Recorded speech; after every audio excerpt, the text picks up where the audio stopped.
vez mais conhecendo mais um pouco que irá morar no céu. Louvado seja Deus, que Deus abençoe as nossas vidas. Agradeço à pastora, ao pastor presidente desta obra, aos demais irmãos que estão conosco aqui no ministério e embaixo, pela confiança de ministrar a palavra do Senhor. Eu faço parte da primeira igreja pentecostal na Vila do Pinheiro, a qual quem preside lá é o pastor Manuel Galvão, e a vice-presidente da igreja é a pastora Nalva Galvão. Estamos aqui debaixo da bênção deles, eles sabem que nós estamos aqui, então que Deus nos abençoe nessa noite e continue falando conosco na noite desse dia. Eu convido você a abrir sua Bíblia no livro de Salmos, no seu capítulo de livro de Salmos, capítulo de número 27, verso Salmos 27. Vamos estar fazendo menção no verso 14, mas também antes do 14, vamos fazer menção do verso 4 e o 5. Amém? Que vai nos dizer assim: o anseio manifestei ao Senhor, e sua realização buscarei, que eu possa viver na casa do Senhor todos os dias da minha vida, para contemplar a glória do Senhor e buscar sua orientação no seu tempo. Pois no dia da adversidade Ele me protegerá, e estarei abrigado no recôndito do seu tabernáculo. Acima dos altos rochedos serei colocado em segurança. Verso 14. Confia, pois, no Senhor, assim fortalecerás teu coração, por depositares somente no Senhor toda a tua esperança. Amém? Você que pode, tome seu assento adorando ao Senhor. Glórias a Deus. Meus irmãos, esses salmos que nós acabamos de fazer menção, ele é bem interessante, ele mexeu muito com o meu coração no momento a qual eu comecei a meditar em cima desse salmo. A primeira coisa que eu fiz ao ler esse salmo, imediatamente foi começar a orar ao Senhor. Porque se a gente observar esse salmo, a gente nota que esse salmo ele é uma oração a Deus. Ele é uma oração a Deus, mas também feita com perguntas a Deus. Só que o que mais mexeu com o meu coração é que quando observamos o livro de Salmos, a gente vai notar que este homem que está citando esta oração em forma de cântico, porque o livro de Salmos, ele nada mais do que é do que um cântico a Deus. Não é que Deus ele está inspirando o homem a cantar a Ele. Aqui é o homem em toda a sua debilidade, manifestando a sua dependência de Deus, em formas de palavras e em formas de retidão diante da presença de Deus.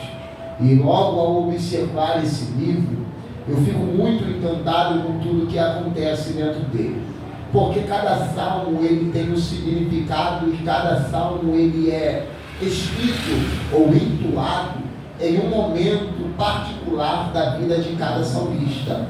E quando nós observamos cada salmo, ou quando nós vamos fazer menção ou pregar ou meditar em cima de cada salmo, a primeira coisa que nós temos que entender é quem está citando, ou quem é o autor do salmo, e até em que momento ele está citando esse salmo, e por que ele está citando esse salmo a Deus. Só que quando eu observo o 27 do livro de Salmo, a gente vai perceber que esse salmo ele é citado por um dos maiores guerreiros que houve sobre a face da Bíblia. Todos nós sabemos que Davi ele foi um homem exímio na guerra. Todos nós conhecemos a história de vida de Davi. E logo algo mexe com o meu coração, porque Davi ele foi um homem segundo o coração de Deus. Davi não é um homem segundo o coração de Deus porque não errava. Pelo contrário, Davi, diante dos olhos de Deus, ele era um homem segundo o coração de Deus porque ele tinha suas fraquezas como todos nós temos. E isso aqui fez Deus, vamos dizer assim, amar Davi da forma que amou. Porque Davi, ele tinha algo que me chamava muita atenção. E uma dessas coisas que Davi tinha era a retidão e o coração voltado para Deus. Davi, ele sabia reconhecer quando estava errado. Davi, ele sabia como descer diante da presença de Deus quando ele fazia alguma coisa que não era daquilo que Deus queria que ele fizesse. E uma das coisas que Davi, ele mais mexe comigo é a sua história de vida, porque Davi, ele vai ser levantado por Deus em um período caótico, onde Deus está rejeitando alguém para poder levantar outro. E quando nós falamos de rejeição, nós falamos de algo muito sério. Porque ninguém quer ouvir da boca de um pai que está sendo rejeitado. Logo observa-se que Deus, ele vai olhar para Samuel e vai dizer: Samuel, até quando tu terás dó de Saul, havendo eu rejeitado? Isso aqui é muito sério. Por quê? Porque se você observar, não é ninguém na terra que está dizendo que está rejeitando Saul. Se você observar, não é ninguém que vive com Saul que está dizendo que rejeita ele. É o próprio Deus em cima no céu dizendo: eu já rejeitei, já descartei, não quero mais. Mas eu estou levantando uma nova pessoa. Vá à casa de Jessé o Belemita, porque dentre seus filhos me provide um rei. Eu acho isso lindo, porque quando Deus levanta ele, Deus não levanta ele para começar a exercer o reinado de imediato. E eu acho tão interessante que com a idade que ele está sendo ungido, ele demonstra a maturidade do que está recebendo. Porque ele não quer se assentar de imediato na cadeira. Pelo contrário, ele retorna ao ofício que o pai colocou sobre a mão dele, que é cuidar de ovelhas no campo. Ele retorna para o campo para poder cuidar das ovelhas. Não é porque a unção desceu na cabeça dele que ele se acha no direito de largar a obrigação que o pai dentro da casa deu a ele. Pelo contrário, ele continua dentro da sua obrigação que o pai deu dentro da casa, esperando o tempo da concretização da unção na vida dele. Ele está ungido, beleza. Ele já foi escolhido por Deus, está tudo certo. Só que a maturidade dele de mostrar que ele não precisa tomar o lugar de Saul para que o seu tempo chegue, é lindo. Porque quando você observa tudo que ocorre na vida de Davi, Davi, ele passa a ficar conhecido desde o momento que ele até então derruba um homem por nome chamado Golias. Porque a história de vida de Davi mais conhecida é essa. A história de vida de Davi mais conhecida é o momento que ele pega uma pedra, pega a sua funda, gira ela e acerta a testa do filisteu. Aonde até então ele vai estar retornando para a sua cidade com todo o exército de Saul, e as mulheres vão começar a cantar. Saul matou seus milhares, mas Davi matou seus 10 milhares. As mulheres estão honrando Davi. Está dizendo que Davi, ele é maior que Saul. Não sai da boca de Davi que ele é melhor que Saul. São as mulheres que estão cantando pelo fato de Davi ter sido o livramento de Deus para dentro da casa dela. Porque muitas mulheres que estavam cantando, seus maridos serviam dentro do exército de Saul. Então, se seus maridos estão retornando, é pelo fato de Deus ter usado um menino que não era para estar no ambiente onde estava. E isso mexe com o meu coração. Porque tem cenários que nós não devemos estar, mas Deus propositalmente nos coloca dentro dele como uma forma de livramento para a vida de alguém. Então haverá ambientes que você não vai querer estar, mas Deus vai te colocar propositalmente dentro deles, porque você será o livramento para a casa de alguém que está precisando. Então logo se observa que Davi passa a ficar conhecido a partir dessa história. E muitos passam a falar de Davi a partir desse momento. Só que dentro desse momento vai acontecer algo que vai influenciar Davi a cantar esse cântico no livro de Salmos, no capítulo 27. O que vai acontecer? Quando Saul ele ouve as mulheres cantar, imediatamente Saul ele fica irado. Ele sente inveja. Ele fica com ciúme, porque estão dando honra a Davi mais do que poderiam dar a ele. Porque entende que quem foi o livramento da vez para a vida da casa deles foi Davi, não Saul.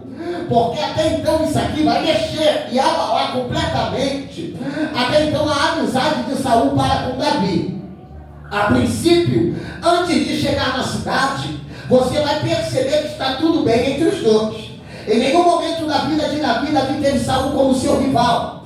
Só que quando as mulheres começam a cantar, imediatamente Saul ele começa a olhar Davi de uma forma diferente, a qual ele nunca olhou, a ponto de criar uma inveja no seu coração, e essa inveja começar a crescer de uma tal maneira, a ponto dele começar a mandar Davi para certas emboscadas ou até mesmo para guerras que Davi não deveria ali.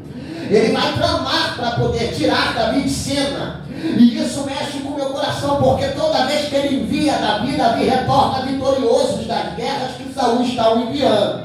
Só que a Bíblia vai dizer que vai chegar um período da vida de Davi e Saul, que Saul ele vai se embriagar tanto que ele vai pegar uma lança e vai tentar cravar Davi na parede com uma lança. A Bíblia diz que ele enterra Davi pela primeira.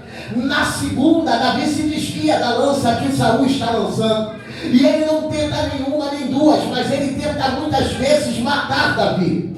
Logo a Bíblia vai dizer que quando Davi percebe que Saul tem a intenção de acabar com a sua vida, ao invés de ficar para poder guerrear e acabar com a vida dele e usurpar ou até mesmo tomar posse do trono de Saul, Davi ele sai de cena. Ele sai de perto de Saul, ele se desagarra de Saul e do exército de Saul.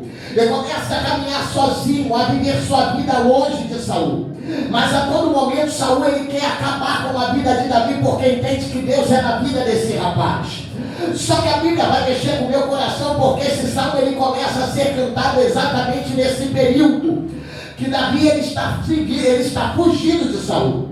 Porque quando Davi ele começa a citar esse salmo, o que mais mexe com o meu coração é que Davi ele cita esse salmo em forma de pedir ajuda a Deus no momento de adversidade e perseguição da sua vida, pedindo a Deus para que Deus pudesse livrar ele da mão dos seus adversários, daqueles que estavam o rodeando e daqueles que estavam observando.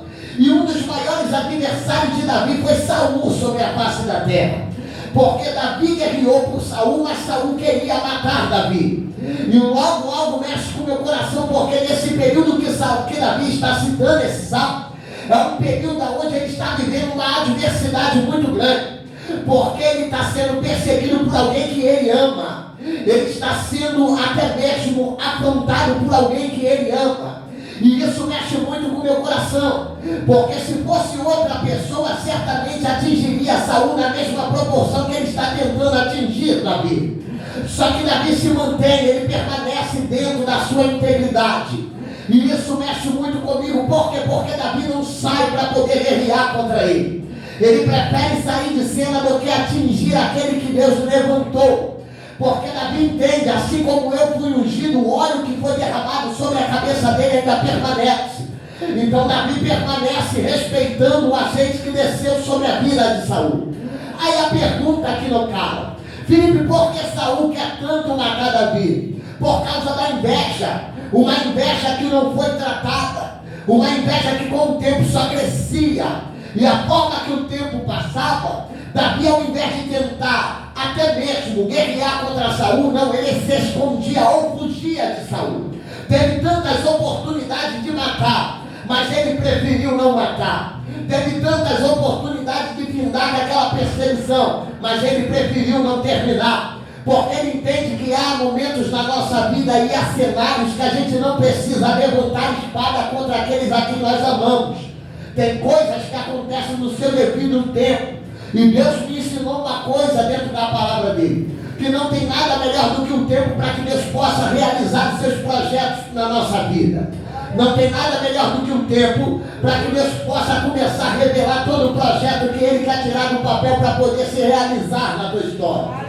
Então, logo a primeira coisa que temos que entender é que no momento da adversidade, ao invés de tentarmos abater quem nos persegue, nós devemos se manter íntegros dentro da nossa consciência e dentro do nosso caráter.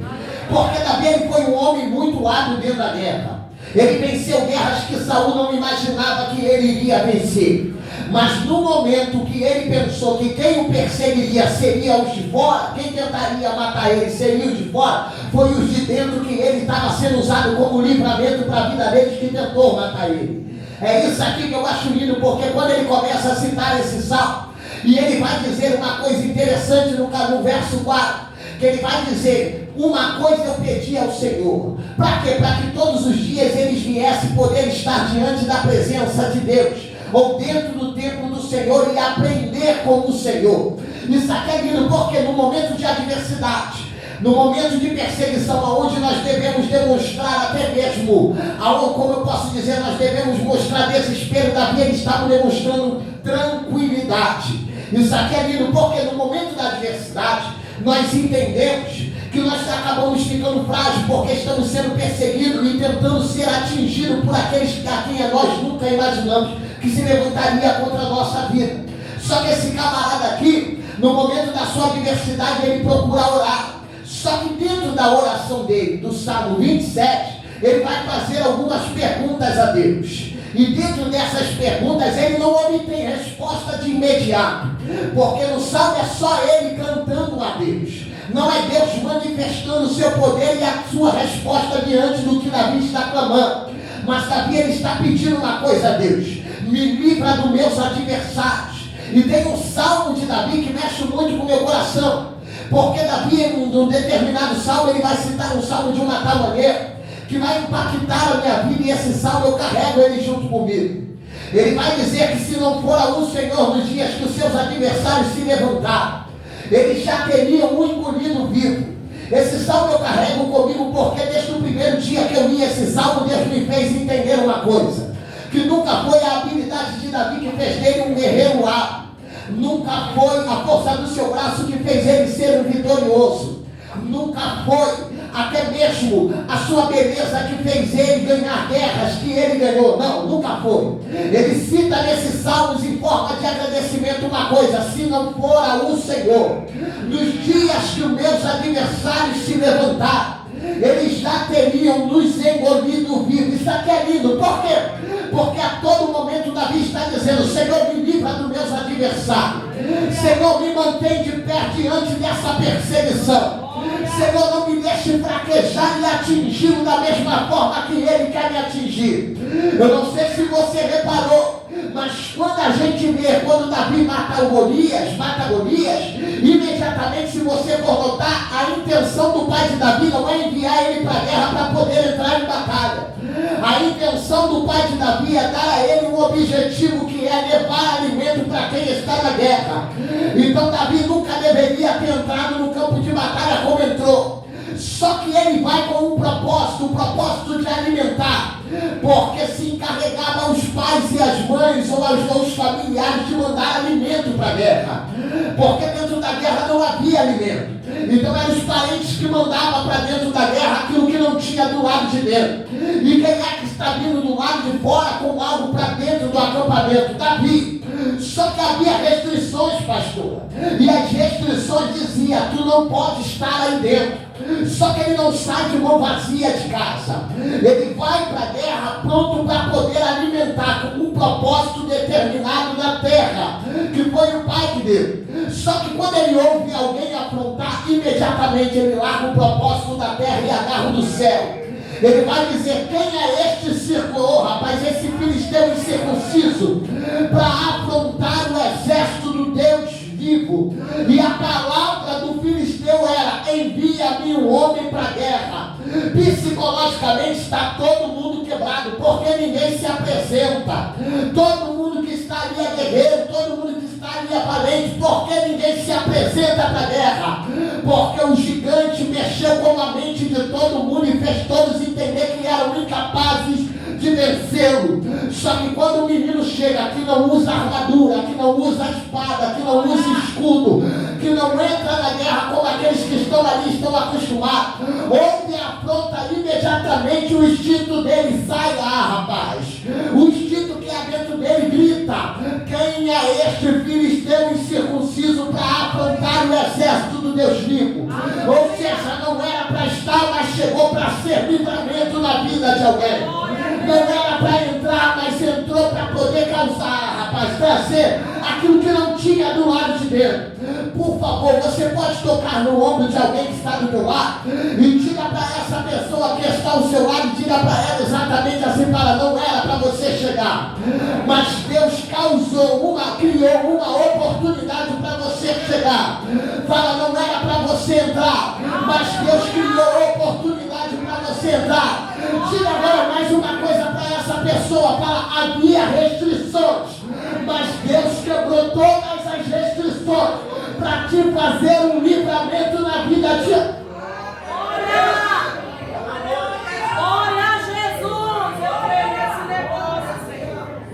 Havia restrições, mas Deus quebrou para te fazer um livramento na vida de alguém.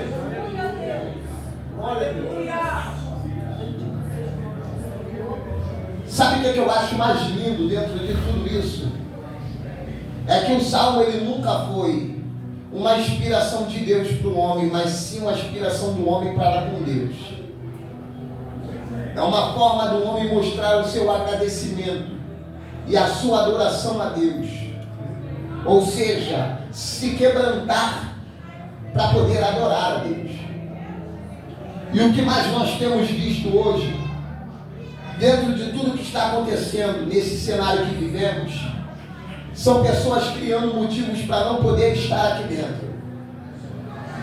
E dizia eu ontem pregando, que se nós formos observar a Bíblia e observar a nossa vida, nós temos mais motivo para estar aqui dentro do que para estar lá fora. Se tu der 1000 motivos a Deus para poder não ficar aqui dentro, Deus vai te dar 1 milhão para tu permanecer. E o primeiro motivo de Deus irá acabar com todos os seus argumentos no primeiro segundo que tu for demonstrar o primeiro motivo.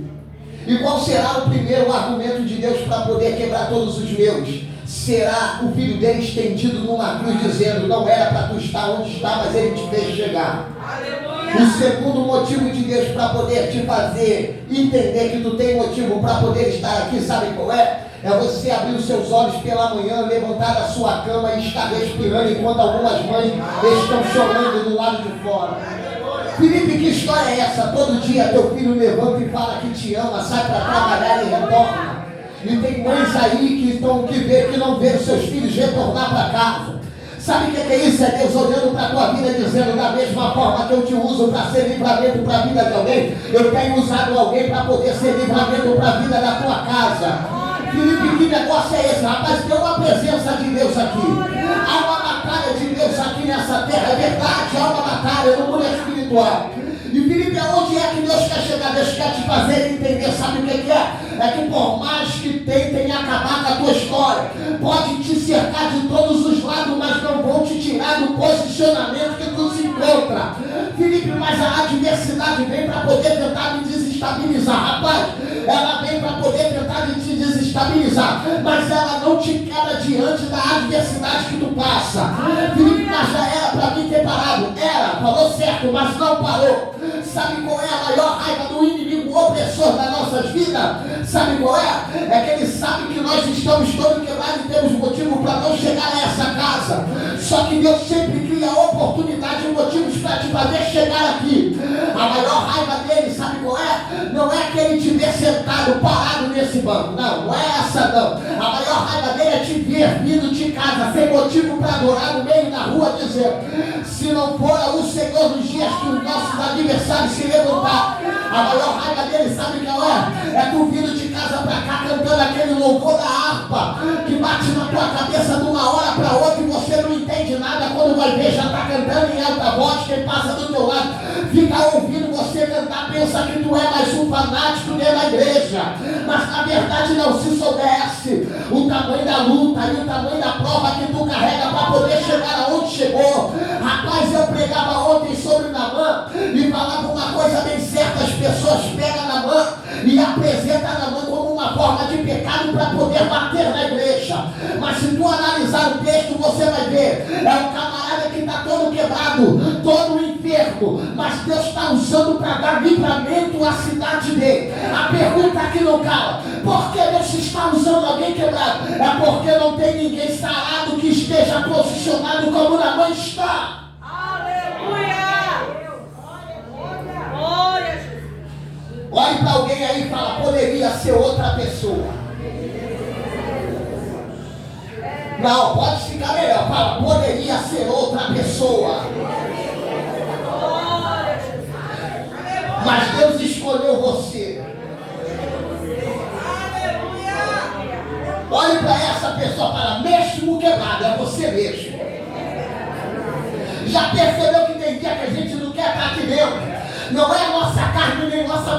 que nos traz, é o instinto que há dentro da gente, de guerreiro que está dizendo, a gente precisa estar lá naquela guerra.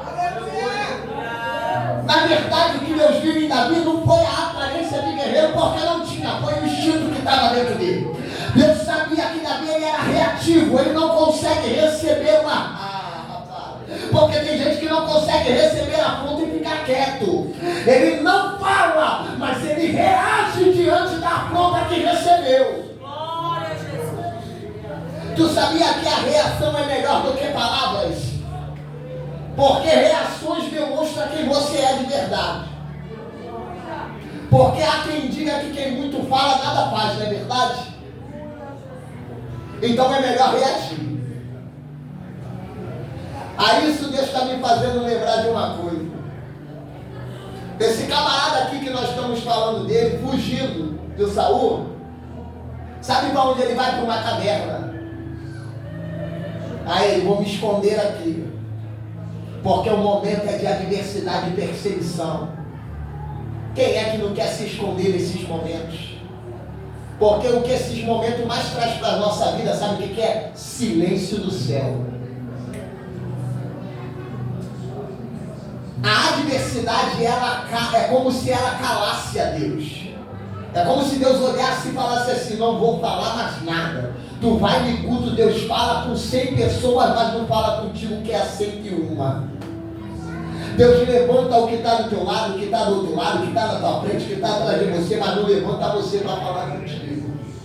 Aí a tua pergunta para Deus é, fica invisível, Senhor, não está me vendo mais? Fugir do teu radar, o Senhor não está me vendo. Não, rapaz. Por quê? Porque Deus conhece quem é você. E Ele sabe que Ele não precisa avisar ninguém para levantar para falar contigo. Ele sabe que tu já passou por coisas piores do que essa e sabe que tem a capacidade de vencer essa, mesmo com Ele calado. Porque no momento do silêncio de Deus, é Deus querendo ver qual vai ser nossa reação diante disso. E outra, muitas das vezes Deus não fala, mas Deus usa cenários para poder dizer o que Ele quer da nossa vida. Me prova, te provo. Davi está fugindo de Saul, se é para se esconder na caverna. Chegando na caverna, ele se depara com um monte de homens quebrados, levianos, homens que não tinham respeito nenhum pela sociedade, só tinha ladrão ali, só tinha assassino naquele lugar, só tinha pessoas que não valiam nada. Aí Davi pensando, vou entrar aqui, vou me esconder e ninguém mais vai me ver, vou descansar, colocar a mente no lugar, chorar um pouco, depois me levanto no momento certo para poder dar continuidade ao chamado. Quando ele entra, já tem alguém esperando ele. Ele pensou que foi para dentro do cenário da caverna para poder ficar lá dentro chorando e se lamentando. Na verdade não. Quando ele chega, Deus mostra para ele, não é mais o exército de Saul, agora começa a montar o dele. Aí ele começa a cuidar. Ele pega um aqui, pega outra ali, vai tratando de um por um e vai dando fama a um por um. E vai dando respeito a um por um. Cada um vai obtendo aquilo que nunca teve na vida. Sabe o que é isso? Nós somos instrumentos de cura para a vida de alguém. E quem é instrumento de cura não pode ficar parado não, pastor. Não pode ficar se escondendo não. É Deus, eu vou encerrar, é Deus olhando para a tua vida dizendo, tu quer se esconder, mas eu resolvi te colocar no... Ensina. Primeiro, não era para estar na guerra que está, mas Deus resolveu te colocar. Não era para estar fazendo o que está fazendo, mas Deus resolveu te colocar para fazer. Ah, Felipe, mas tem tanta gente melhor e sarada do que eu. Mas Deus resolveu que seria você. Porque se você olhar para Naamã, deixa eu voltar um pouquinho aqui, já vou encerrar em cima de Davi, em cima do salmo que nós lemos. Se você olhar para ele, olhar o texto, você vai perceber que esse camarada aqui, ele é acometido por uma enfermidade ao decorrer do tempo. Não é que ele nasce com ela, não é que ele pega ela porque cometeu o pecado. Aconteceu, como todos nós ficamos doentes de uma hora para outra, Naamã ficou enfermo de uma hora para outra. Só que Naamã é o quê? Comandante, não é? E quem é comandante, ele lidera, ele está na frente de guerra. É ele que é o cabeça do exército dele. É ele que tem que colocar cada soldado enfileirado no momento certo, quando chega o momento de ir para a guerra. Ele sabe quem são os que têm maior patente e os que têm menor patente. Ele sabe quais são os mais hábeis para colocar na frente e os que não são. Então Naamã entende o que é. Eu não posso estar de fora do cenário que eu tenho que comandar, que é o quê? O campo de batalha. Só que para isso ele gera dor em si mesmo para poder estar dentro da guerra, porque ele entende, alguém nessa guerra depende de mim. Porque a primeira coisa que o adversário procura é o comandante. Porque quando ele vê o comandante, nitidamente, o comandante se destaca por causa da sua armadura dos demais. Então na mente do adversário se eu parar ela, os que estão atrás dela certamente vão fugir. Então é melhor acabar com ela primeiro, porque acabando com ela, eu acabo com todo mundo que está atrás dela. Vai gerar medo em quem está atrás, porque não terá mais quem liderar ou dizer o que fazer. Só que Naamã não quer saber disso não. Porque se você observar, Naamã ele é um vitorioso do lado de fora. Naamã ele guerreia bem do lado de fora. Porque do lado de fora, Naamã guerreia com espada, escudo e ainda tem a ajuda dos seus guerreiros. Só que quando Naamã volta para casa, é diferente. Porque do lado de dentro ele tem que demonstrar para quem está dentro da intimidade dele, a sua fragilidade, que é as feridas da enfermidade que ele carrega. E imediatamente ele se desarma. Só que ninguém dentro da casa guerreia pela vida de Naamã. Está vendo ele enfermo. Ele sai de casa para a guerra enfermo, volta da guerra para casa enfermo. A rotina dele não muda, a vida dele não muda. Só que uma menina, quando entra dentro da casa dele, quando vê ele despindo-se da sua armadura, ela olha para ele e fala: não, calma aí, não. Por quê? Porque é bem sucedido fora, mas ainda está perdendo do lado de dentro.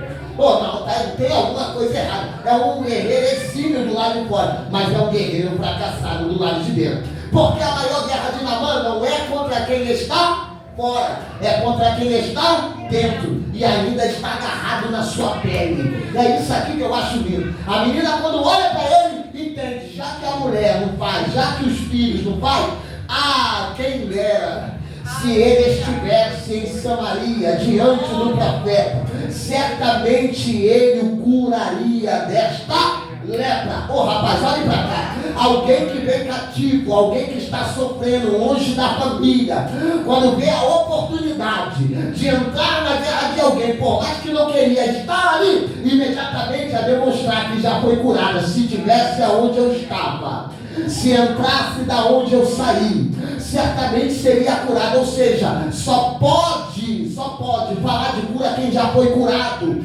É Deus olhando para a tua vida dizendo: eu sei que está doendo, eu sei que esse cenário está te ferindo, mas eu já te curei dentro dele. E tem gente carente precisando que você se levante para poder ajudá-los.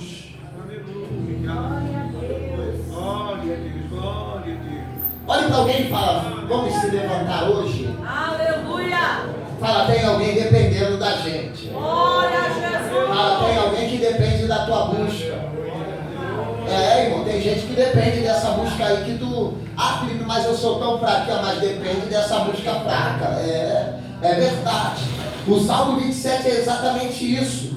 Davi, ele está diante de uma adversidade, de uma perseguição muito grande. Mas você vê Davi parar? Você vê Davi desistir? Você vê Davi abrindo mão? Você vê Davi largando a espada? Você vê Davi deixando de liderar? Você vê Davi deixando de ir para a guerra? Pelo contrário, Davi permanece dentro do posicionamento dele. Felipe, mas está duro demais se manter posicionado aqui. Rapaz, vai ficar mais difícil se tu sair desse posicionamento que Deus quer te ver. Se você olhar para dentro da Bíblia, você vai ver que um rapaz, por nome chamado Zaqueu, quando queria ver Jesus, teve que subir numa figueira brava, porque ninguém abria acesso para ele embaixo. Todo mundo fechou o acesso. Já que ele não me encontra embaixo, ele olha para a figueira e fala: já que eu não tenho acesso aqui, eu vou buscar acesso em cima. O que ele faz? Eu quero ver Jesus. Só que se você analisar o texto, quem é que foi visto? Foi Jesus que viu? Foi Zaqueu que viu Jesus e chamou a atenção dele? Não. Foi Jesus que viu Zaqueu. Ou seja, Jesus encontrou Zaqueu dentro de um posicionamento. Ou seja, Zaqueu sabia, ele vai passar por aqui. E quando ele passar, eu vou ver ele. Só que quando Cristo passa, é Cristo que vê Zaqueu, olha para ele e fala: desce, depressa, porque hoje me convém repousar em tua casa. Aí a pergunta que Cristo está mandando eu fazer a você é bem simples, essa pregação. A pergunta que Cristo está mandando eu te fazer é: Será que se ele passar hoje, ele te encontra dentro do posicionamento que ele quer te ver? Por causa da dor, por causa da adversidade, da perseguição. Hoje Cristo vai passar para poder te enxergar. Aleluia. Eu sei que é você que quer ver ele, mas vai ser diferente, é ele que vai te enxergar. E olhe para alguém aí, para a gente encerrar. Agora passo para a pastora, marca no ombro dessa pessoa e diga para ela: para Cristo quer te ver dentro desse posicionamento que ele já falou contigo. Fala, por mais que doa, fala, por mais que você chore, fala, não saia do posicionamento. Fala, porque quando ele passar, ele vai te mandar descer dele para poder repousar contigo dentro da tua casa. Eu posso dizer uma coisa com toda a convicção aqui: tem livramento de Deus aqui hoje. Com toda certeza, sabe o que meu Deus está me dizendo? Tem livramento dele aqui hoje, nessa noite. Envergonhados e confundidos serão os nossos adversários. Já estão sendo envergonhados e confundidos. Posso pedir um pouco para ficar de pé, pastor? Fique de pé comigo, por favor. Glória a Jesus. Deus maravilhoso. Glória a Deus. Aleluia. Eu quero orar com você. Coloque a mão no seu coração. Antes de orar, fale para si mesmo. Fala, a dor de hoje. Fala, a dor de ontem. Fala, a dor desse ano todo. A dor desse ano todo não terá mais o mesmo impacto.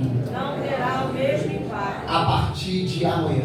a partir de amanhã. Não, vamos falar isso de novo. Fala, não terá Não terá mais o mesmo impacto mais o mesmo a impacto partir de amanhã. a partir de amanhã. Fala, durante todo esse ano, Durante todo esse essa ano, dor essa dor tentou me desestabilizar. tentou me desestabilizar. Fala, mas eu já conheço o impacto dela. Então ela não vai causar mais a dor que causava antes. Fala, não vai ter mais o mesmo choro de antes. Fala, hoje Deus está colocando uma nova resistência Uma resistência. em minha vida. Fala, então se prepara, Se prepara, adversário, adversário, porque a partir de hoje a partir de hoje tu terá alguém que resiste diante de você. Fala, eu sou um resistente. Mais uma vez, fala, eu sou um resistente. Fala, porque muitos pararam, mas eu resisti. Repita para você mais uma vez, fala, Senhor, eu resisti. É isso aí, você resistiu. Oremos, Senhor Deus e nosso Pai. Ó Deus querido, aqui estão teus filhos e as tuas filhas. Ó Pai querido, que estão diante de tua presença. Ó Pai, sabemos que aqui tem pessoas resistentes. Pessoas, ó Deus querido, que têm atravessado por lugares e tempestades turbulentas, ó Pai.